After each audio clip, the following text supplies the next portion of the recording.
நீண்ட இழுபறிக்கு பிறகு காங்கிரஸ் திமுக கூட்டணி ஒப்பந்தம் முடிவு செய்யப்பட்டிருக்கிறது. அதை ரொம்ப மகிழ்ச்சியோட தமிழக முதல்வர்கள் அவர் சொல்லியிருக்காரு. 28 சீட்டு பிளஸ் ஒரு ராஜ்யசபா எம்பி சீட்டுமே அலோகேட் பண்ணி இந்த கூட்டணியை ஃபைனலைஸ் பண்ணியிருக்காங்க திமுக அரசு.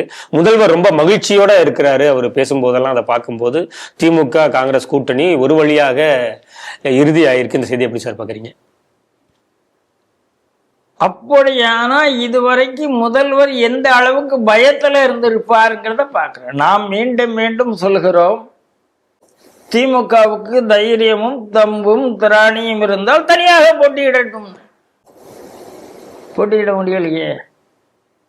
நான் காங்கிரஸுக்கு போன தடவை விட குறையா கொடுப்போம்னு சொன்னாங்க. கூட்டணி கட்சிகள் எல்லாம் தியாகம் செய்ய வேண்டும்.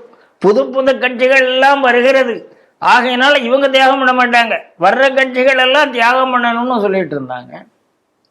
அப்ப இப்ப காங்கிரஸ் ஒன்றும் தியாகம் பண்ணலையே. கூட 3 சீட்டு வாங்கியிருக்கு, ஒரு ராஜ்யசபா சீட் வாங்கியிருக்கு. இதுக்கு முன்னால எந்த ராஜ்யசபா சீட் கொடுத்தீங்க நீங்க? அப்படின்னா காங்கிரசுக்கு திமுக அடிபணிந்து இருக்கிறதுன்னு அர்த்தம். இதுல என்ன சந்தேகம் இருக்கு?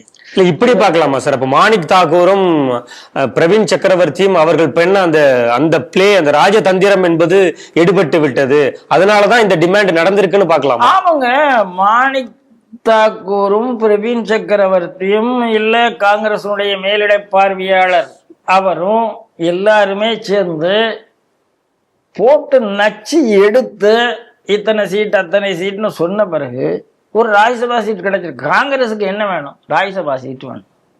அது கிடைச்சிருக்கா இல்லையா? சரி, 3 சீட் எக்ஸ்ட்ரா கிடைச்சிருக்கா இல்லையா? அவங்களே காங்கிரஸ்காரர்களே என்ன சொன்னாங்க, நாங்கள் 70 சீட்டு வாங்கி தாவேக்கா கூட போறதை விட 20 சீட்டு வாங்கி காங்கிரஸ் கூட போனாலும், இதே திமுக கூட போனாலும் எங்களுக்கு ஸ்ட்ரைக் ரேட் கூடங்கிற வார்த்தையை இதே காங்கிரஸ் பேனலிஸ்ட் நிறைய பேர் டிவியில பேசியிருக்காங்க. அப்போ அவங்க என்ன நினைச்சாங்க, காங்கிரஸ் கூடத்தான் போகணுங்கிறதுல யாருக்கும் மாட்டுக்கருத்து இருந்ததில்லை. அந்த தாவேக்கா வச்சுட்டு இவங்களோட மிரட்டத்துக்கு ஒரு நாங்க போயிடுவேன், அங்க போயிடுவேன், அங்க பேச்சுவார்த்தை நடத்திட்டு இருக்கோம், இங்க பேச்சுவார்த்தை நடத்திட்டு இருக்கோம்.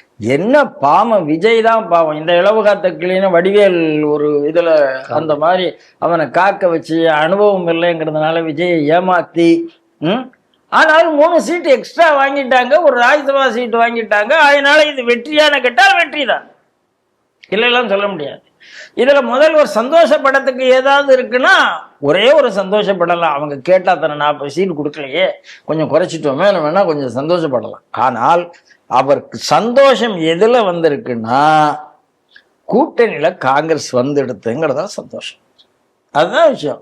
அப்ப அந்த அளவுக்கு பயந்து போய் நடுங்கி போய் தான் திமுக இருந்திருக்கிறது.